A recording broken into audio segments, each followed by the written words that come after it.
Olá, pessoal! Sejam muito bem-vindos no podcast 1818.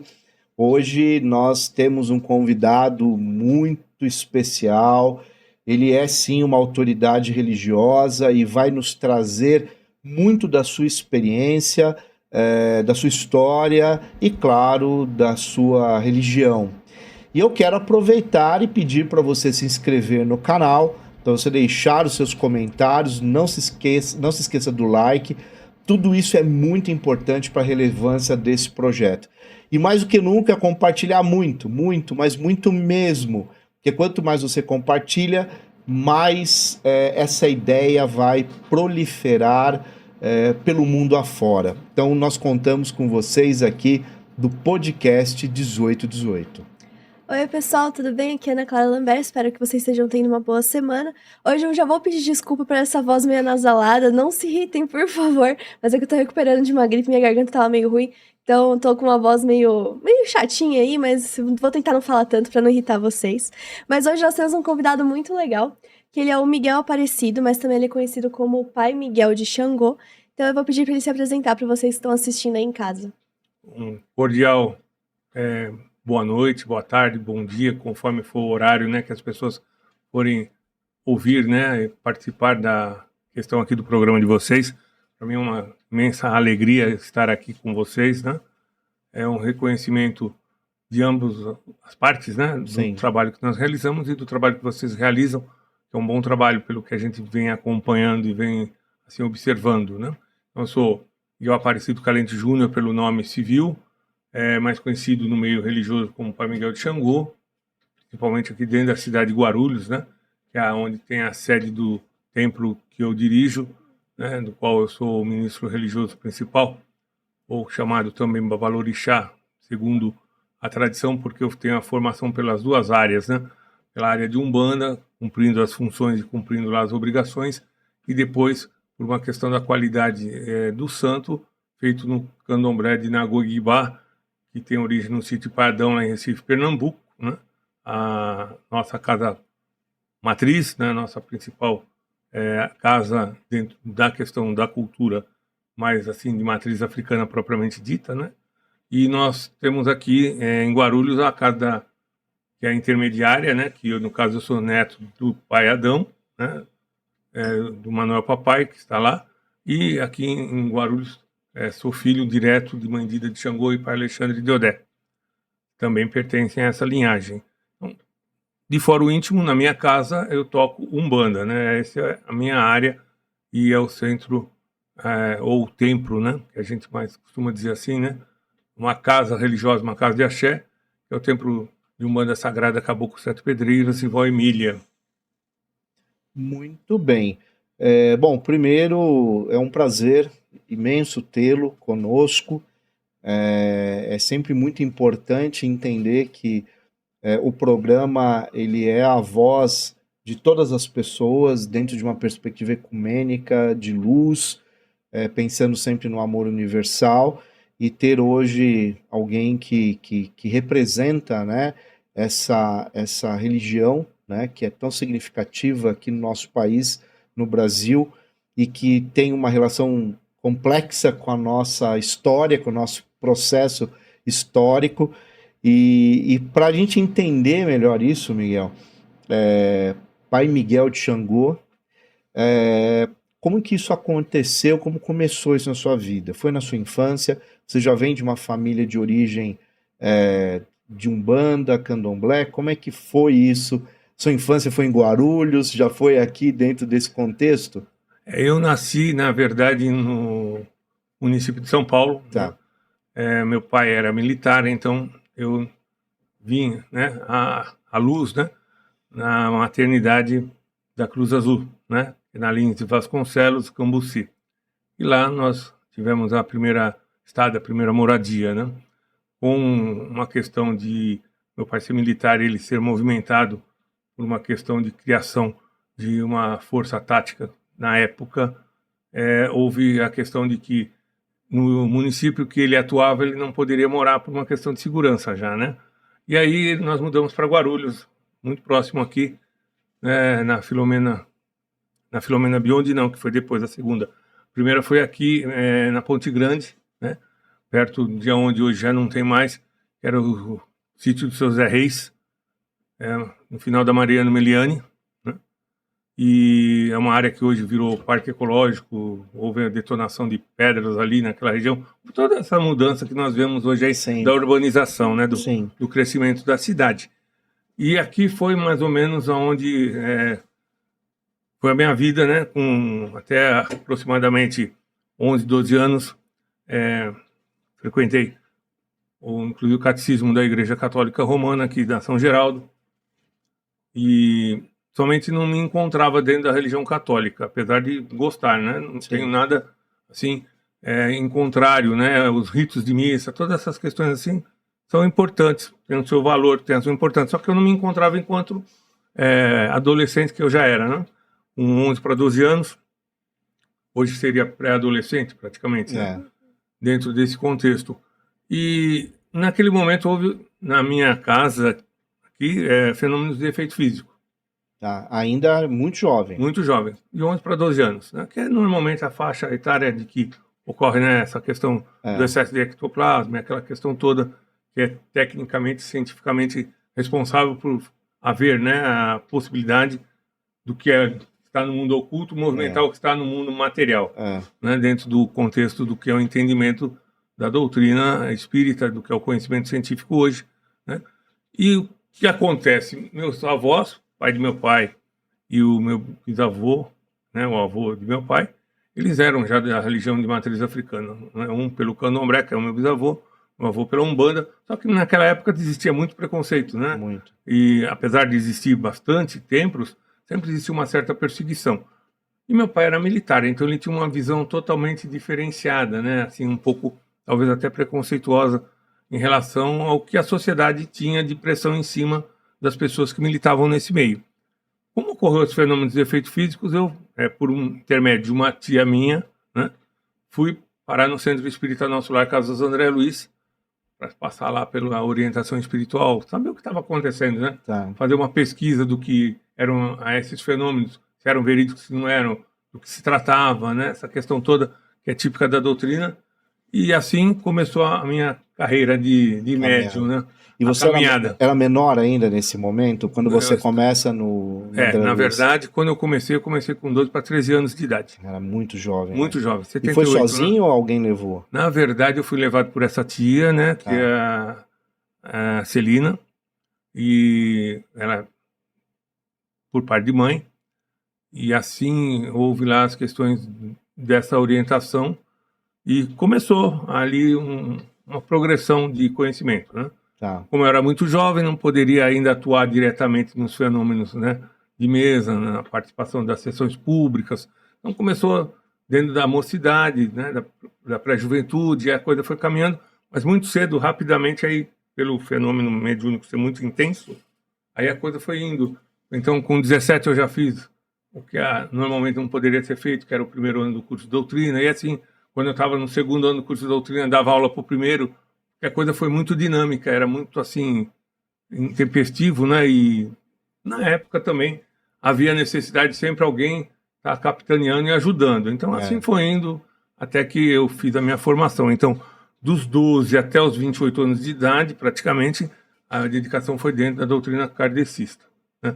A doutrina de Allan Kardec.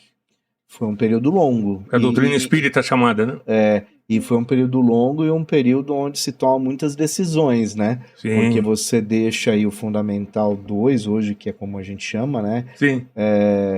Na nossa época era até a 8ª série, agora é no ano.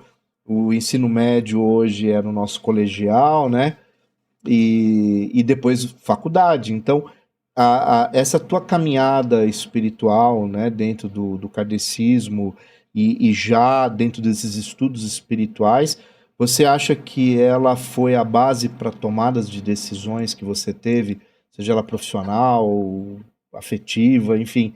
Como que você entende a importância disso? Eu entendo como fundamental e importante, que é o que realmente balizou, né? Foram as balizas. Tecnicamente falando também, né?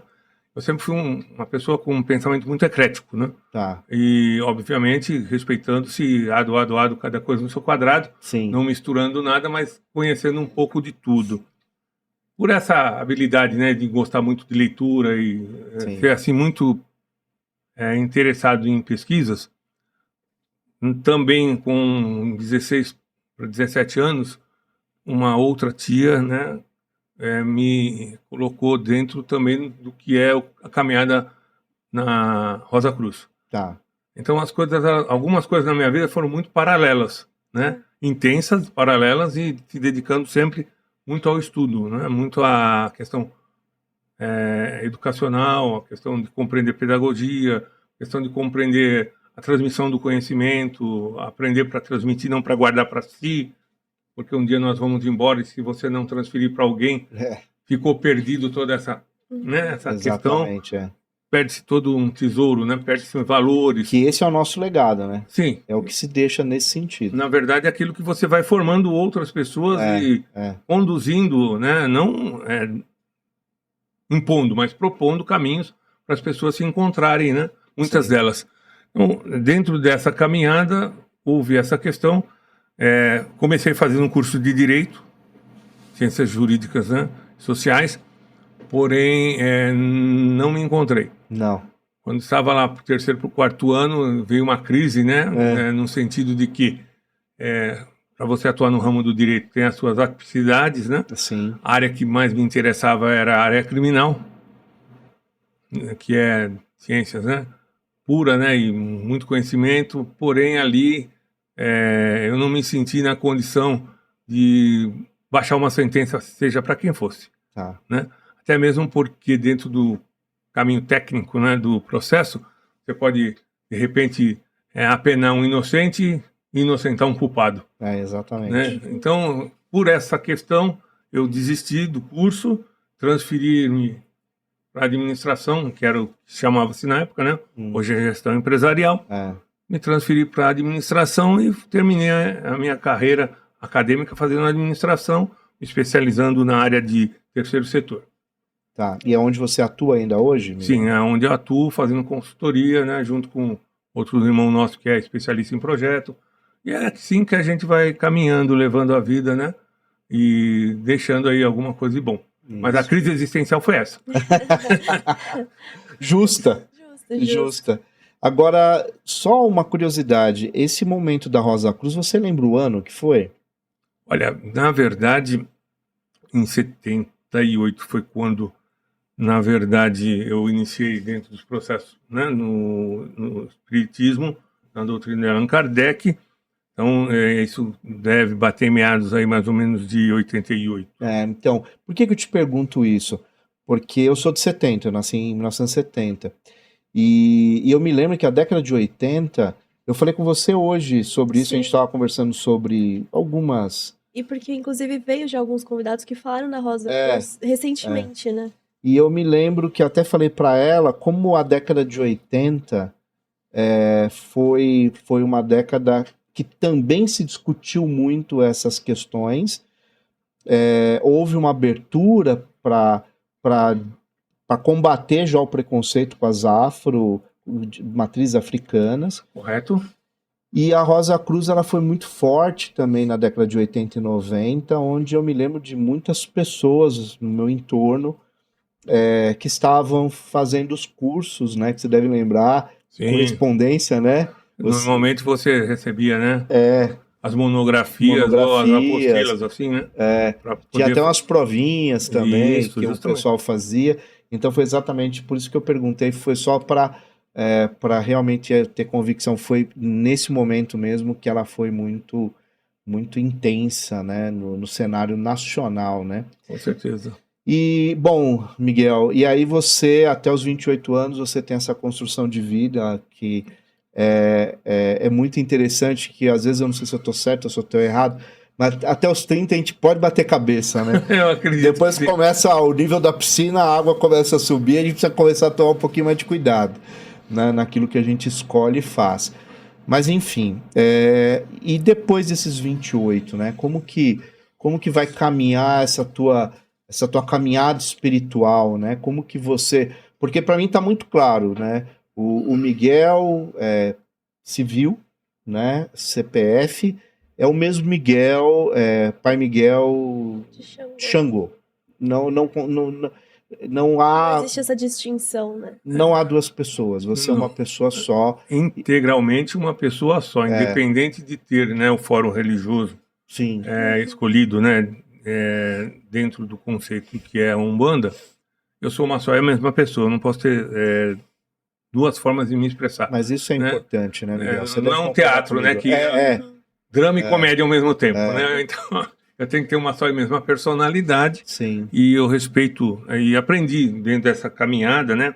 Porque aí veio também outras iniciações, outras ordens, outros conhecimentos, e aí as coisas vão caminhando, passando para dentro das lojas que são da maçonaria e sempre o conhecimento, a busca do conhecimento e a intensidade muito grande e sempre conciliando os fatores. Então, o que aconteceu? Dentro desse processo, quando eu estava com aproximadamente 25, 26 anos, houve algumas situações em que, por questão de um tio, que infelizmente hoje é falecido, né? Ele veio ser vítima de um afogamento. Ele tinha militado dentro do processo do que seria a Umbanda. Em alguns momentos, em algumas situações, houveram algumas intervenções do mundo espiritual, né, no sentido daqui do mundo material, vamos assim colocar dessa forma, né, me expressando, e aí sem, né, constrangimento a nada nem ninguém, é somente a nossa forma mesmo sim, de entendimento de ver as coisas. E o que aconteceu? Eu estava presente em algumas dessas manifestações, que elas ocorreram, né? Foram 3 delas. Sempre trazendo um recado. Que ele deveria retomar a atividade mediúnica dele, que ele deveria retomar a caminhada espiritual dele. Em um determinado momento, ele se desencantou, talvez pelas experiências não agradáveis demandas que da teve vida. algum. E aí fica aquela questão, ele paralisou. E veio as chamadas, né? Por pessoas diferentes, em ocasiões totalmente diferentes, dentro de um período que foram assim de 3 anos. E eu estava presente nas situações que houveram, né? São até hilárias, né? Porque, por exemplo, uma delas era um irmão da Igreja Católica Brasileira, mas que durante a juventude, e a mãe dele era detentora, né? Era mãe de santo de um terreiro de Candomblé, no Vale do Paraíba. E aí, num determinado momento, ele manifestou uma entidade, e essa entidade se manifestou por intermédio dele, que é um padre, né? Até então, foi assim uma coisa chocante para as pessoas na época que estavam presentes. Sim. E ela veio trazendo um desses recados. E todas essas entidades que se manifestaram dentro dessas ocasiões, elas se voltavam a mim e diziam assim: eu sei que você está na linha, né, de doutrina que vocês consideram linha branca, né, no entendimento deles, ou a linha que é de orientação de doutrinação das almas, dos espíritos, né, de orientação nesse sentido. Porém, tua missão é aqui conosco. Vai rodar, um dia você vai vir bater aqui. E a mensagem foi as mesmas, palavras diferentes, pessoas diferentes, ocasiões totalmente atípicas e pessoas que não se conheciam falando a mesma coisa. E ocorreu que por volta dos 27 para 28 anos se manifestou o caboclo numa determinada ocasião, né? Ainda dentro da casa kardecista. Então. Né? Ali eu tive que tomar uma definição. Eu falei, então eu vou ter que começar a fazer o que eu estava acostumado a fazer, por exemplo, entre a doutrina, o templo Rosa Cruz e o templo kardecista, né? Então eu falei, agora eu vou ter que fazer alguma coisa para ela, eu vou ter que dar vazão a esse fenômeno, a essa manifestação orientada dentro de uma casa de Umbanda e tocar o kardecismo. Assim foi até aproximadamente, no máximo, até os 32 anos. Porque daí por diante as coisas foram evoluindo de uma tal forma que eu tive que fazer uma escolha definitiva. Né? E a escolha definitiva foi, de fórum íntimo, ser ministro religioso ou caminhar aprendendo a doutrina de Umbanda, né? Que é universalista, tem suas importâncias, ela é abrangente, ela é acolhedora, ela não discrimina nada nem ninguém, e aí a coisa foi caminhando nesse sentido, particularmente, E né? você acha que essa não é, a gente não pode nem dizer uma escolha, né? Eu acho que tem muito a ver com um chamado.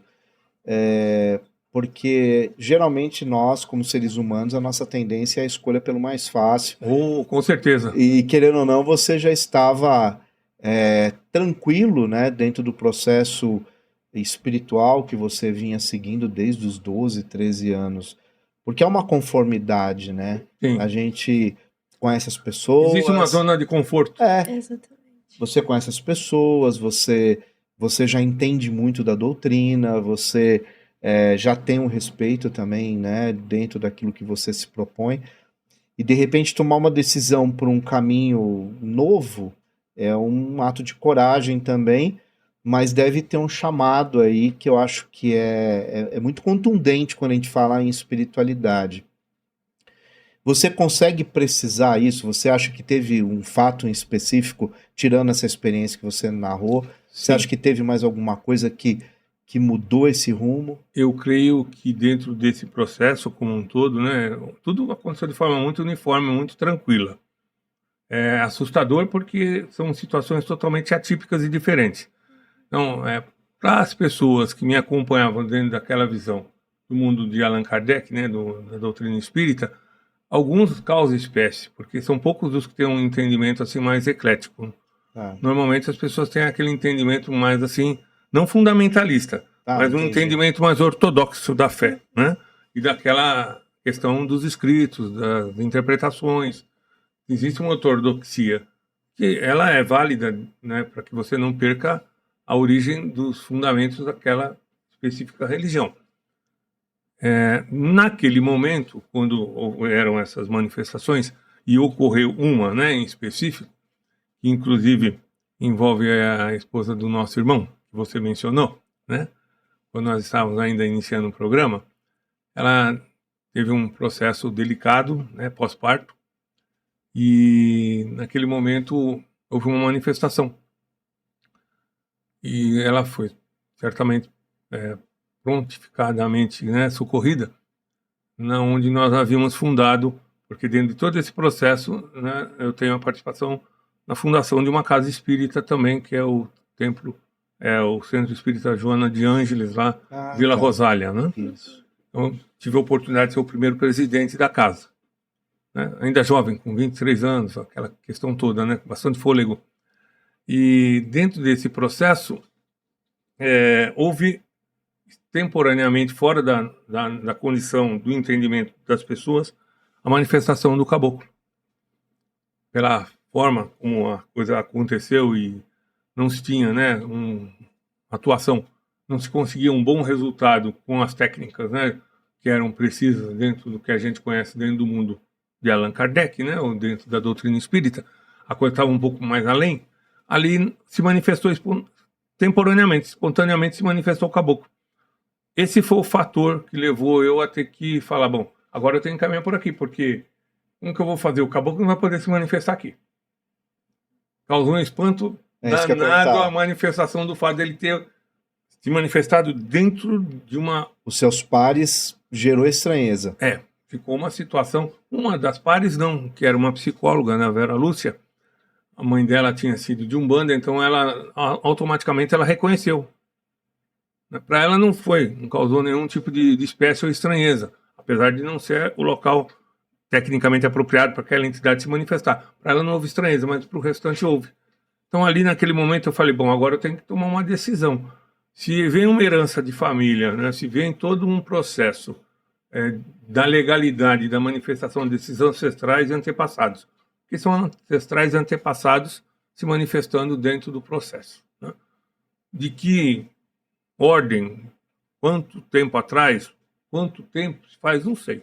E é subjetivo, isso também é relativo, né? Muito relativo. Então, de qualquer maneira, a gente sabe que está na linha de ancestralidade esse tipo de atuação, principalmente quando você é alçado à condição de ser um ministro religioso. Porque assim, não é uma escolha que você faz, eu não escolhi ser, né? As experiências e os caminhos e a própria atividade foi levando para esse caminho. Então, não é uma coisa que eu quis, né? Que eu desejava ou que eu almejei. fala, não, eu vou ser um ministro religioso de Umbanda, você é um sacerdote, um vulgo pai de santo, babalorixá, e os nomes, para mim, as nomenclaturas, né? Mas é estranho porque você vai alçando e você é elevado automaticamente. É um processo que a espiritualidade deve ter feito pensado, né? Falar, esse daqui vai ser, e conduziu esse processo de alguma maneira, foi trazendo, né? Estreitando os caminhos de vez em quando para falar, ó, é por aqui. Né? E assim foi. E a escolha foi tranquila. Eu não tenho, assim, nenhum tipo de constrangimento. E para mim é tudo muito natural. Né? Tanto, se eu tiver que ir lá dentro de uma casa kardecista, tivesse que fazer uma palestra, ou tivesse que ministrar um curso de teoria mediúnica, não existe estranheza. As pessoas podem estranhar. Eu já não estranho. Tanto faz, né, o Miguel estar dentro de uma casa kardecista, quando dentro de um templo de Umbanda, dentro de uma casa de candomblé, desde que a casa seja uma casa que tenha seriedade e vá, né, pelo lado do que é positivo, propositivo para as pessoas, Sim. Tranquilo. E você acha que essa sua essência ecumênica que te leva a esse projeto de interreligiões, de unir pessoas também, fazer parte disso tudo, né? Como que isso acontece aqui em Guarulhos? A minha própria vida levou para isto, né? Porque, na verdade, conforme eu fui falando, né, por pesquisa, por necessidade de aprendizado... E foi conhecendo pessoas também, né? Fui conhecendo pessoas, né? E aí você é indicado, é o caso, né, de você ser alçado à condição de ser um maçom, passar pelo processo iniciático e aquela questão toda. Então, tudo foi sempre muito ecumênico e interreligioso ao mesmo tempo. Né? Não houve, para mim, não existe uma religião melhor do que a outra. Todas elas têm a sua importância porque elas tratam de cultura de paz e a essência principal do Criador, que é o amor. Sim. É com amor que ele criou tudo que está aqui. Né? Que é a base de todas as transformações possíveis. Isso. A alquimia verdadeira é a alquimia do amor divino. Sim. Por amor ele criou os seres vivos, sejam eles animais ou humanos. Ele foi criando as questões por energia de amor, né?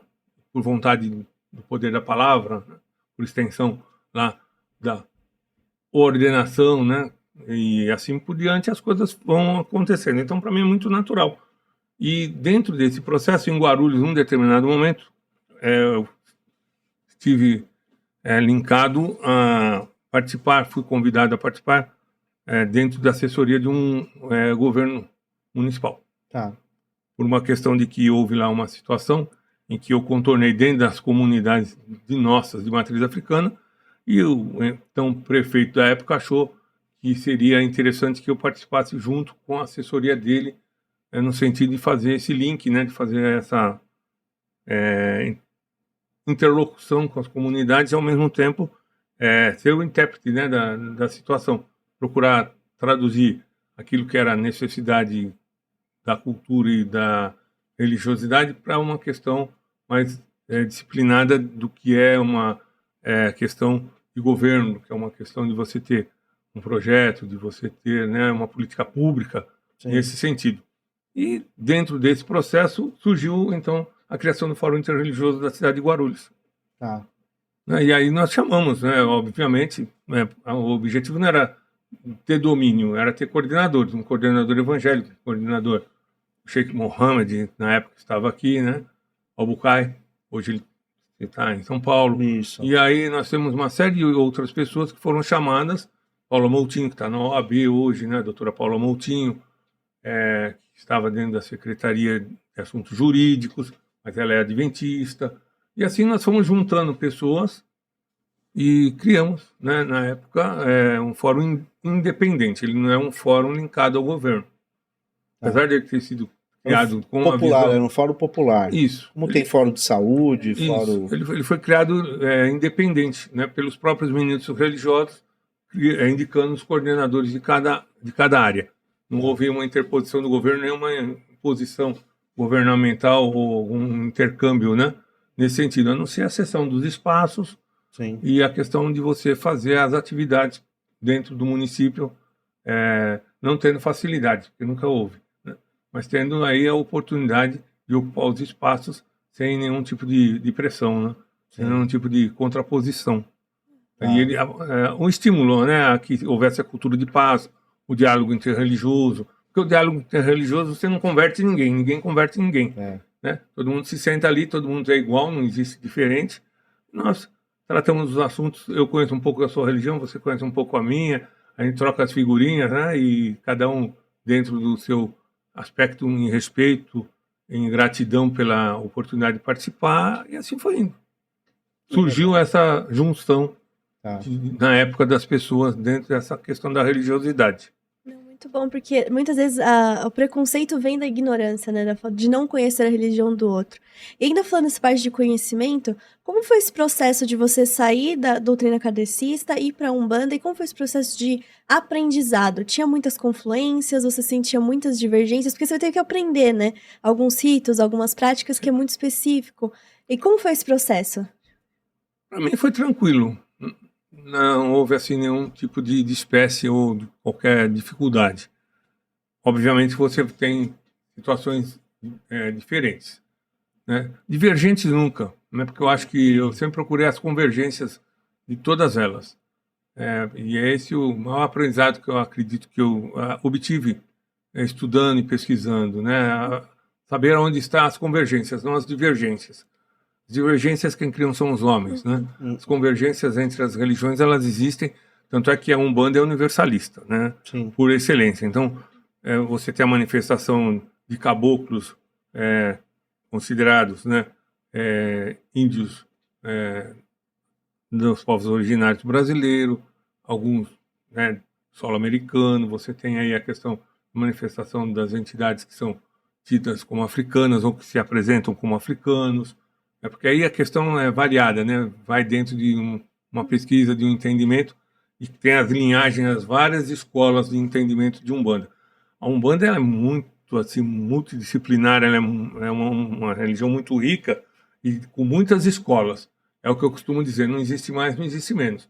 Existe a escola rubiniana, que é do Rubens Saraceni, existe a escola que é do tradicional, que seria da Faculdade de Teologia de Umbanda, você tem a vertente que nasce no Rio de Janeiro com Zélio Fernandino de Moraes, aí você tem as vertentes que nasceram em outras localidades, você tem as vertentes que nascem no Banto, então já tem uma influência maior africana, você tem... E assim vai. Então você tem várias escolas, eu entendo como escolas, e você tem que aprender isso daí de alguma maneira. Então os ritos, eles são ritos próprios, e eu escolhi uma caminhada, eu tenho uma água de nascimento, né?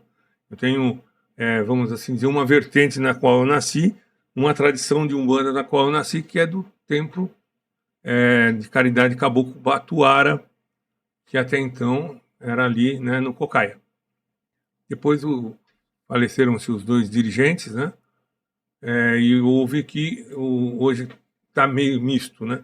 Você tem a mãe pequena da época, que é a Maria, que continua tocando um dia a Umbanda, só que é uma Umbanda mais, vamos assim dizer, quase que uma Umbanda que eles chamariam de branca. E você tem o kardecismo presente na casa, fazem atividades, distribuição de alimentos, né, de marmitex. Então eles fazem um bom trabalho, mas eu nasci naquela vertente na época, então a condução era do padrinho Armando, né, e do padrinho Ciro. Eram primos, né, pertenciam à mesma família, nasceram, né, dentro dessa condição e eles se tornaram ministros religiosos de Umbanda que a gente chama não Umbandomblé, porque as pessoas confundem muito isso também. Tá. Existe a mistura, né, em alguns casos, mas existe o que é Umbanda traçada, ou seja, você traça com outras linhagens, né, você tem a essência de Umbanda, mas você, em alguns ritos, você traça com um candomblé. Não que você mistura, são sessões e ritos a partes em dias diferentes. Então, e a Umbanda, ela, se você pegar um Umbanda universal, ela é um traçado. Você vai ter manifestação de hindu, você vai ter manifestação de chamado povo cigano, se bem que eles não gostam, né? Porque eles consideram que cigano é uma etnia, não uma manifestação somente espiritual. Você tem a manifestação de várias outras linhas, seriam outras etnias, outros povos originários que são espalhados pelo mundo, né? Tuareg, que é tecnicamente cigano árabe, né? No deserto. Então é um mundo ela abrange, ela abraça, né? Ela acolhe qualquer tipo de, vamos assim dizer, etnia ou qualquer tipo de entidade ou qualquer tipo de pessoa que um dia passou pela Terra, teve uma experiência humana e se coloca hoje na condição de uma espiritualidade que foi a sua questão de desenvolvimento pessoal e se manifesta do mundo oculto para o mundo humano, para o mundo oculto, para o mundo material. Então ela abraça todas as linhagens, ela não exclui ninguém. Legal. E uma pergunta, como que você define dentro da Umbanda, vamos pensar a Umbanda como uma filosofia, né? Um modo de vida. Claro que você não precisa falar em uma palavra, né? Mas assim, qual é a síntese filosófica da Umbanda sobre a sua concepção do Pai Miguel de Xangô? Eu, com o Pai Miguel de Xangô, na minha experiência, ela é altamente uma religião amorosa. Se você não tiver essa condição, né, você, como ser humano, tem vários níveis, né, de desenvolvimento dessa potencialidade, dessa energia de amor. Você tem que ter muito, muito amor por aquilo que você faz. Sim. Primeiro passo, né? Primeiro passo, sem dúvida nenhuma. Porque ela é uma religião, eu acredito, de resgate de almas, ou seja, ela não discrimina, né, e tenta resgatar pessoas das mais variadas condições que se perderam nas suas condições mediúnicas. Tá. Porque existe, assim, uma questão de síndrome de mediunidade reprimida. Ou seja, as pessoas trazem um dom mediúnico, as pessoas trazem, né, um desenvolvimento para a espiritualidade, somente que por uma questão cultural, por uma questão social, por uma questão, às vezes, pessoal mesmo, de algum desencanto, né, de algum conflito, ou às vezes por uma questão mesmo de não estou nem aí, se deixam não trabalhar no seu campo espiritual e mediúnico, porque a mediunidade ela é um fato, ela existe, né? Essa interconexão, essa intercomunicação, né?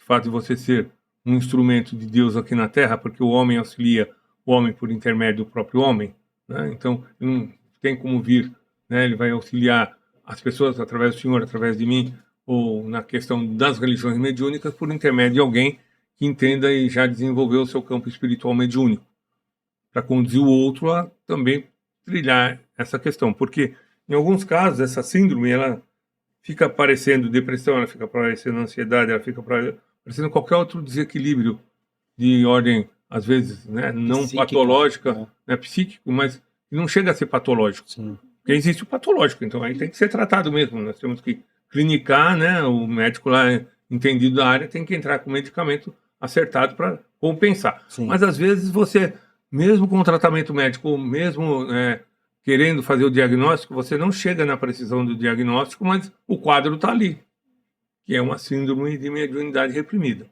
Então, o trabalho, acredito eu, da Umbanda é este, né? É fazer com que essas questões de ordem do desenvolvimento mediúnico sejam levadas a efeito num sentido mais amplo, né, de não salvacionismo, porque não existe, Sim. mas de libertação dessas almas, no sentido de elas entenderem de que o lado espiritual tem o seu valor, tem a sua importância, e aí não importa rótulo. É porque eu não rotulo. E eu entendo que as entidades não rotulem também. Porque eu costumo entender de que o caboclo, que a gente chama dentro da Umbanda, quem te garante que, de repente, ele, por ter sido, na experiência dele, alguém que foi curandeiro, alguém que lidou com ervas, alguém que lidou com medicina, ele não possa estar lá dentro de uma casa de Allan Kardec se manifestando como médico. Entendi. Porque para eles não importa rótulo, não importa. Para a espiritualidade não existe isso, né? Eu me chamo Miguel, me chamo Manuel, me chamo Joaquim. Isso tem muito a ver com convenção social, né? Isso. É muito Aqui material isso. Né? Isso, é uma questão nossa, É uma questão de organização humana. É. Não é uma questão de organização da espiritualidade. E eu acredito que esse é o valor maior. É esse resgate. Né? Tá. E libertar as pessoas dos seus processos maior obsessivos. Né? Entendi. E esse caminho espiritual, ele é um processo de emancipação, né? A pessoa que se propõe a uma caminhada dentro daquilo que ela escolhe, dentro do sistema que para ela funciona, é um processo de emancipação humana, né? Porque é muito importante esse aporte. E você acredita, como uma liderança religiosa, na sua casa, no seu templo, a importância dessa formação, essa formação dentro da Umbanda, porque muitas pessoas, infelizmente, elas ficam como usuário a vida inteira, né? Elas vão dependendo muito da demanda da vida, né? Então, não tô bem, aí eu busco... Sim. Aí eu tô bem... Não É o eterno pedinte, né? Que fica lustrando o banco. Exatamente. E na sua casa você trabalha isso também, essa importância da pessoa entender isso? Esse é o processo. Né? Tá. Eu entendo de que uma pessoa... Obviamente vão existir aqueles que não têm um dom mais assim expressivo, né? De forma mediúnica. Sim. Mas nada impede dele ser um bom orientador, no sentido que dentro das casas se chama cambono, né? Sim, ou aquele que seja o secretário da entidade que está em terra, né? Sim. Existem N outras funções de você se tornar útil, né? Algumas atividades de ordem social, né? De efetivamente distribuição. O próprio funcionamento do templo, né? O próprio funcionamento do templo. Existe, para você, é uma dedicação. Sim. Eu acredito que tudo aquilo que você se dedique de coração, corpo e alma, vê uma retribuição.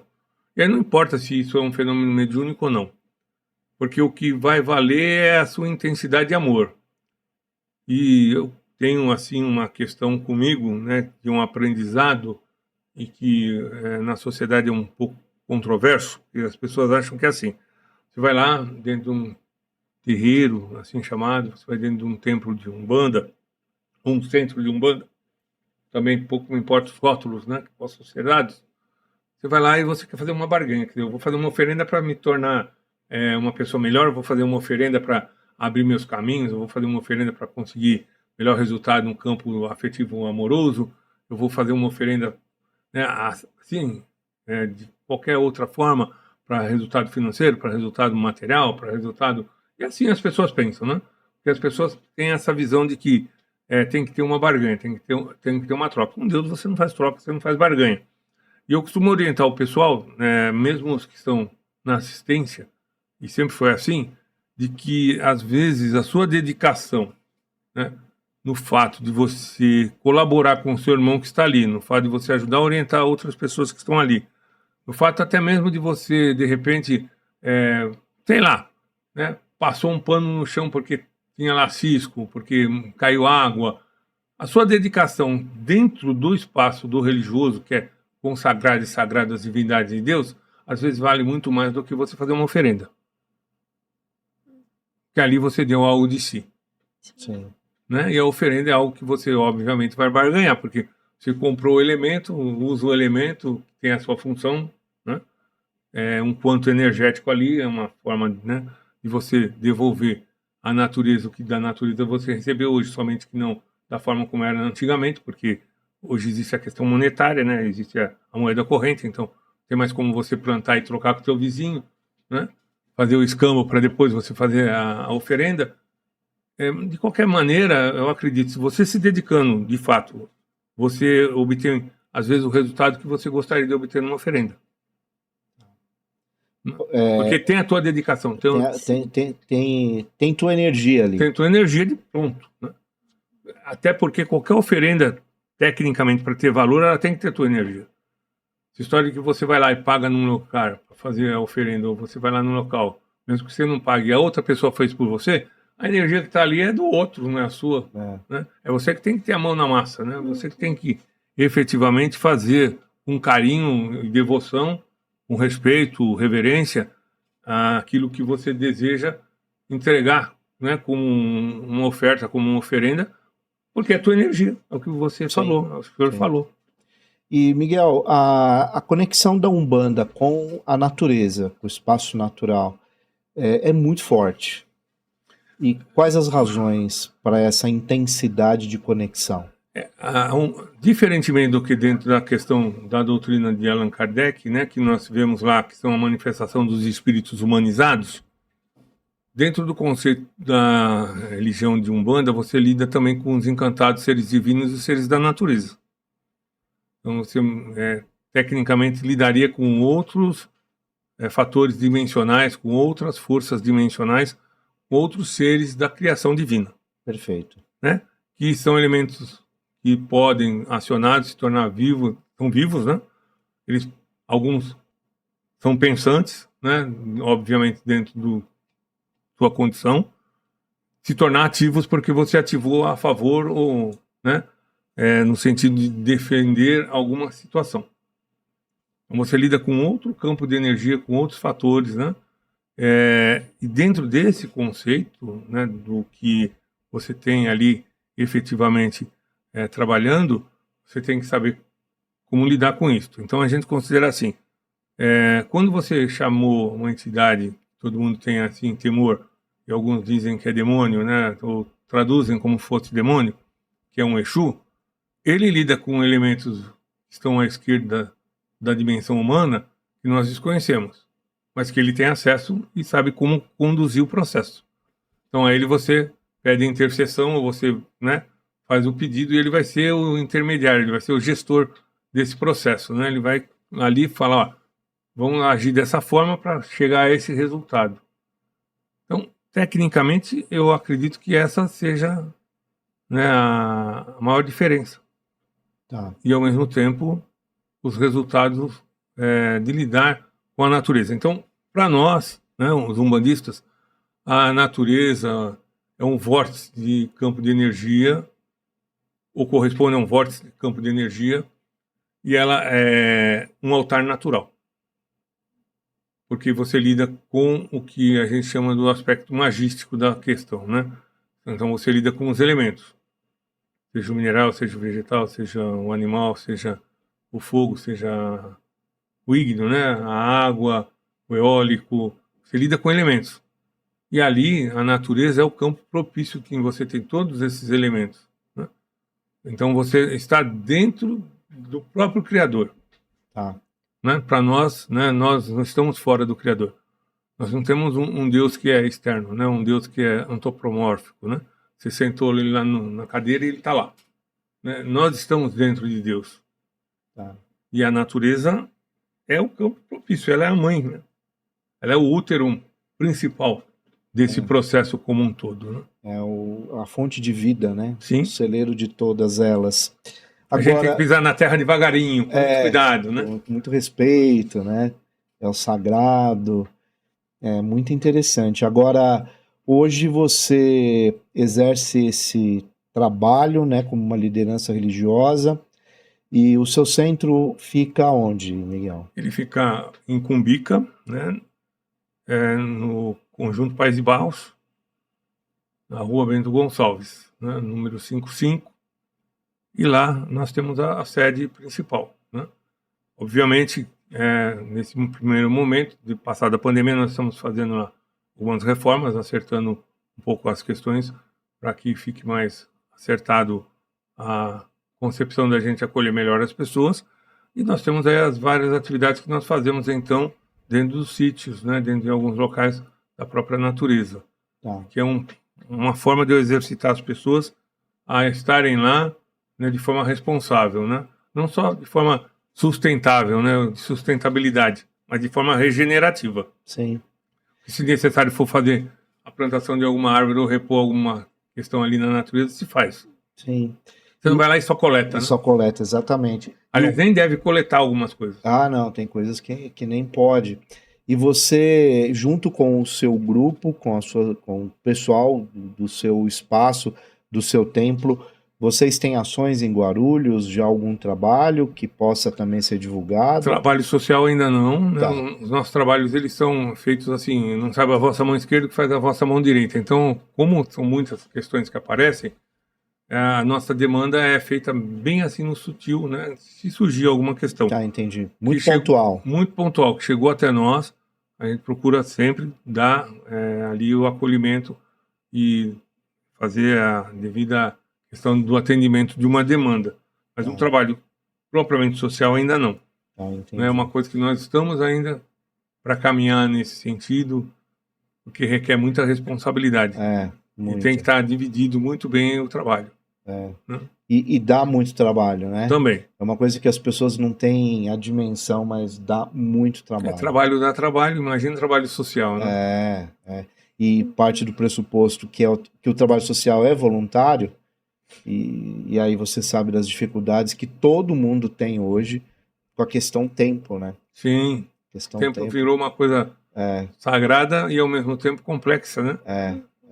que é hoje, talvez, aquilo que a gente mais deseja, né? No dia vivido. É você ter mais tempo para coisas que não seja apenas o trabalho do corriqueiro que você tem que cumprir para atender às nossas necessidades materiais, né? Com Porque não certeza. tem jeito. Virou, né, uma questão muito própria dentro de uma sociedade de consumo, né, muito intensa, né? Sim, De um sim. forte capitalismo regendo todos os processos, né? Então se torna uma questão um pouco mais complexa você ter efetivamente, né, toda essa questão. E aí as questões de situações outras, né, econômicas do mundo que balançam aí as estruturas sociais, Sim. dificultam, né, muitas pessoas de poderem talvez se dedicarem o tanto quanto elas gostariam de se dedicar. Exato. Então nós temos aí uma série de pressupostos, né, de obstáculos a contornar. Sim. Agora, Miguel, me fala uma coisa. Você como líder religioso, como que você está vendo hoje? Nem sei se a gente pode falar essa como jovem, né? Mas como que você vê o jovem hoje em relação à espiritualidade, a um propósito de caminho espiritual? Você chega desse jovem também como uma liderança espiritual? Porque se você pegar a tua história, você começou criança praticamente, né? Pré-adolescente para adolescente, caminhada à frente, né? E hoje você encontra outros garotos ou garotas que têm também essa mesma curiosidade, esse mesmo ímpeto, e ao mesmo tempo já emendo a pergunta, a gente estava falando sobre o capital, sobre o tempo, o quanto esse mundo de hoje afasta as pessoas da espiritualidade, como que você entende isso hoje? Nós vivemos um momento bem complexo no conceito aí dessa visão que se tem, né, de transformação do mundo, né, ou da questão da transição, se diz, né? Sim, Alguns falam em transição planetária, é, ou seja, né, um momento de grave mudança e acelerada mudança. Eu posso lhe dizer que eu peguei uma época em que o tempo não era tão célere quanto é hoje. Então, em relação à minha adolescência e infância, não porque eu esteja mais maduro, né? hum, Mas em relação ao tempo, como ele transcorria, como ele transcorre, o tempo parece que ele urge, né? Ele sim, foge, ele escapa nas nossas é, mãos, a gente se perde nesse tempo.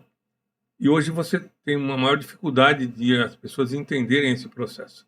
É porque o mundo chama muito para as questões de ordem mais material. sim, Está muito mais intenso as questões de toque material, né? De ter a sensação dos prazeres, porque eu tenho que viver o hoje, e esse hoje eu tenho que viver de forma muito intensa, e muitos acabam nem vivendo, porque acabam tendo determinadas experiências tão intensas, né, em determinados campos que não são caminhos deles, conforme eu costumo dizer, né? Porque existem caminhos que são seus caminhos. Existem caminhos que você trilha que você escolheu trilhar e não são seus caminhos. Ou você traz alguém que não é do teu caminho para o teu caminho e aí dá mal, né? Dá ruim. Porque você vai se envolver com situações que não são para você, mas você se envolve. E aí tem as consequências. Então sim, hoje é muito um pouco mais difícil você encontrar pessoas preparadas. E quando você tenta preparar as pessoas, elas acham que você está fazendo um certo proselitismo ou você está querendo, de certa forma, impor um método ou uma situação de vida, você está querendo repetir, né? Como se você fosse assim alguém que quisesse reproduzir padrões, né? padrões.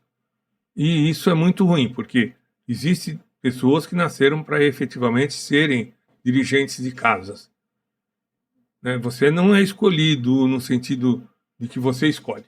mas você é escolhido pela espiritualidade de alguma forma. Então, muitos valores nós acabamos perdendo. Muitos valores se perdem, né? Nós perdemos para o mundo da droga, para o mundo do álcool, sexo desregrado. Não que as pessoas não tenham o direito de exercer, né? Tá na Terra, né? Você está aí para experimentar as coisas com sabedoria, né? Fazer uso, não um abuso. E as pessoas acabam perdendo esses limites porque tudo é com muita intensidade. E essa muita intensidade tem levado muitas pessoas a se perderem, né? E até se confundirem por padrões, né? Porque as pessoas tentam reproduzir padrões. O nosso não pode ser reproduzido porque é errado, porque você está querendo fazer conversão. Agora, os que são errados, eles convertem, fazem o papel e todo mundo aceita e socialmente todo mundo bate palma. É por aí. Há uma inversão de valores, né? Sim, e se a gente parar para refletir, hoje a gente tem um excesso de ofertas e distrações que são disparadores de desejos. Sim. E É estimulado isso por marketing, exatamente, né? o marketing, a base é essa, é despertar em você desejo. Agora, há uma distância entre o desejo e a realização, Sim. né, muito grande. Para alguns desejos, tem um oceano aí de distância. E é claro que esse mundo do consumo e esse consumo desenfreado e sem consciência, ele gera desde desequilíbrio social, claro, mas desequilíbrio mental, individual, como um desequilíbrio dentro do campo da violência. Sim. E outras áreas que o ser humano, obviamente, ficou propício uma série de coisas que não são sãs, né? Como aos sãs terem, assim, progressão e, às vezes, até mesmo fermento para se produzir e reproduzir. E aquilo que é bom, de certa forma, é tido como antiquado, como passado. E a constante necessidade do ter, né? Sim. É uma constante não necessidade ser. do ter e não ser. Isso é um drama filosófico que vem se acirrando a cada ano, a cada década, e nós, enquanto civilização, temos que parar para refletir sobre isso, porque vai chegar uma hora que o ter vai ser impossível. Na verdade, não só vai ser impossível, quanto, de certa forma, já nos comprometeu, né? Nós temos a crise climática. Sim, está saturando já. Nós temos aí devastações das mais variadas, né? Em prol do vil metal de querer tirar ouro de qualquer jeito, você acaba passando por cima de valores de pessoas e vidas, né? E eu costumo dizer assim, dentro da minha visão ainda, só completando, se existe ou se fosse possível classificar como verdadeiramente pé torto ou pecado ou erro, né? São somente duas situações. Guardada a devida proporção, né? Se não for legítima defesa, você tirar a vida de alguém e você tirar a sua própria vida. E é o que os seres humanos estão fazendo, tirando a vida dos seus semelhantes constantemente, né? Por causa dessa questão do vil metal, né? E da questão de vamos fazer capital à custa de pessoas a qualquer forma, de qualquer jeito, sem método, né? Sem respeito.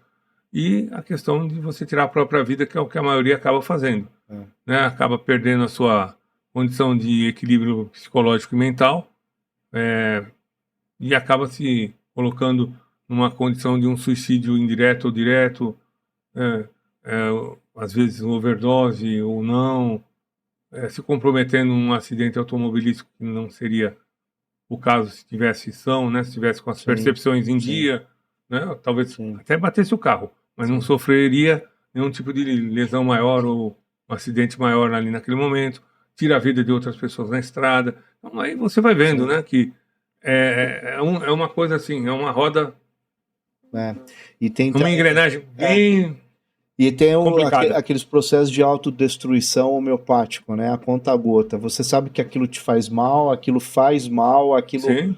E você insiste... Suicídio indireto. E você insiste, né? Bom, Pai Miguel de Xangô, vamos para uma pergunta que é sempre fundamental dentro do nosso programa, no 1818, que é a sua visão de Deus e tempo. Aí é uma questão bem complexa, né? Deus é tudo tudo acho que de bom que existe, né? Deus é o próprio amor, né? É aquilo que a gente, de certa forma, mencionou. Eu vejo Deus como sendo a maior expressão de amor que nós possamos ter, né? Jamais alguém alcançaria a intensidade do amor que é o amor de Deus, que colocou, né, tudo à disposição dos seres humanos, deu o livre-arbítrio, tem as suas técnicas, o seu tecnicismo das leis que regem tudo, né? E mesmo assim a misericórdia está sempre à altura do que é a justiça, né? O perdão está sempre se valendo, né, no sentido do aprendizado, as pessoas reaprenderem a sua caminhada. Então eu acredito que essa é a visão que eu tenho do Criador, né? Maior expressão de amor que a gente possa ter. Sim. E o tempo é algo que urge, né? É uma coisa assim, o tempo é uma coisa que a gente tem uma frase que diz assim: o tempo diz para o tempo dá tempo ao tempo, o tempo responde para o tempo, não tem mais como dar tempo ao tempo, que está fora do tempo. Todo o tempo que se realiza tempo, no tempo não está, então fica fora desse tempo, e tudo que está fora do tempo não se realiza a tempo. Então o tempo é uma coisa complexa da gente entender, né? E é o que Deus nos concedeu, né? Ele nos concede, né? E nós temos o tempo todo o tempo, a oportunidade de estar fazendo, refazendo, reaprendendo, ensinando, reavaliando. E enquanto o tempo nos for favorável, a gente tem essa oportunidade dentro do que é a condição de ainda aqui no corpo de carne. E mesmo depois de tudo isso, na misericórdia de Deus, existe o tempo fora do tempo, né? Que aí você vai exercer o tempo todo também o aprendizado de novo, vai reaprender, vai reavaliar, né? Vai se colocar na condição de reflexão e voltar. De alguma forma, eu acredito nisso, né? Porque senão não teria como as coisas evoluírem. Sim. Não tem como numa única vida você aprender tudo e você consertar tudo que você fez. Seria até cruel, né? Sim. Seria até cruel. Bom, pessoal, quem assiste nosso programa sabe que agora chegou o momento da mensagem final e da entrega da nossa vela exclusiva do podcast 1818 em parceria com a Lute Benedetta, que é uma das patrocinadoras do nosso programa. E ela é uma loja de velas e aromas que é muito boa, de verdade. Eu sempre falo, mas é verdade, porque eu gosto, eu uso, eu tenho várias em casa. E se você quiser criar esse momento, aroma, então, aqui, Lute Benedetta para o nosso convidado, um aroma exclusivo. Mas chegou o momento, então, da mensagem final. Você pode falar algo que você queria ter falado ao longo do programa, que a gente acabou não mencionando, ou uma mensagem direcionada para o público mesmo? Eu digo ao público assim que dentro da condição do meu aprendizado, apesar de muito cedo ter sido conduzido pelos caminhos mediúnicos, né, os caminhos da espiritualidade, não existe arrependimento, existe dedicação a algo que é maior. Não é a reprodução de pessoas, porque ninguém é igual a ninguém. Você não fabrica robozinhos, mas você contribui para tornar seres humanos melhores do que eles já são. Eu costumo colocar que cada ser humano, e isso algumas filosofias veem dessa forma, é um brilhante, uma pedra bruta que está sendo lapidado. Ele ainda talvez não saiba o seu valor, não saiba a sua importância, mas o próprio tempo e a lapidação vai mostrar o quão brilhante ele é, e ele se torna, se ele já é um brilhante, melhor ainda, mais brilhante ainda. Ele se torna muito melhor, né, e muito mais translúcido, muito mais valioso do que ele já é. É essa a visão, é de auxiliar o ser humano a se tornar uma pessoa sempre melhor. Deixar um legado, né, para a humanidade, não como soberba, nem como orgulho ou vaidade, mas deixar um legado de que não deixou morrer as tradições, não deixou morrer, né, o fator mediúnico, não deixou morrer o valor, né, porque eu tenho certeza que se hoje, né, acabasse o mundo da forma como as pessoas querem, ou de repente tivesse aí novamente uma inquisição, vamos queimar tudo que existe escrito das várias doutrinas, das várias tradições, você queimaria o que é material, porque o que é espiritual você não queima. Então esses espíritos ou essas forças mediúnicas, por intermédio desses vários médios, esses vários intermediários, aí cada um dá o nome que quiser, né, se são analisadores, são sensitivos, se restabeleceria todo esse conhecimento novamente. O conhecimento não está aqui. Aqui é uma réplica, né? Que nós temos aí a socialização desse conhecimento. Se extinguir, automaticamente ele é colocado de novo na condição de novas e futuras gerações poderem ter acesso. Então, acho que esse é o valor, né? Mostrar às pessoas o valor do que é você ter essa possibilidade, não tem como qualificar, quer ser intermédio, você não é santo, você não é Deus, você não é nada demais, você é somente um ser humano mortal, mas você é exatamente uma ponte entre este mundo material e aquele que é o mundo oculto, o mundo espiritual. É esse o valor, você fazer valer aquilo que os ancestrais, os antepassados fizeram valer na sua vez quando passaram por aqui. Muito bem. Pai Miguel de Xangô, você deseja compartilhar com o pessoal suas redes sociais? Na verdade, fica à vontade. O Facebook só Tá. colocar lá, Miguel Aparecido Calente Júnior, né, que é o nome completo, né, o Tá. nome civil, acha fácil a rede social. Essa é a rede social mais assim, efetiva. Tá bom. E aí, quem quiser também conversar aqui no canal, Sim. fica à vontade, mandar mensagens que vai estar atento lá para responder pro pessoal que tiver alguma curiosidade. Sim, né? Socializando aí. É isso. E convivendo, né, com vocês. Eu agradeço, né, a oportunidade que Deus me concedeu e ainda aqui nessa condição de encarnado poder estar à frente a vocês, conhecê-los, né, ter um amigo em comum que foi o Cláudio Palermo. Que nos apresentou, né? Agradeço a oportunidade de socializar um pouco do conhecimento. Não sei se fiz a contento, né? Sim, claro. Chegou àquilo que era o almejado, mas em outras oportunidades ou futuras situações a gente pode ir esclarecendo, conversando com todas essas pessoas, mostrando os pontos de vista, né? Isso. Porque foi muito amplo assim, mas de qualquer maneira um ponto de partida mesmo, Mas é isso, né? Eu quero também agradecer mais uma vez o Palermo pela indicação, né? E eu quero indicar também a Rádio Web Palermo, que vale a pena conferir. Tem muito conteúdo bom também. E a gente o episódio dele aqui no podcast. Dele e da esposa, da Angélica. Sim. Também. Foi muito legal.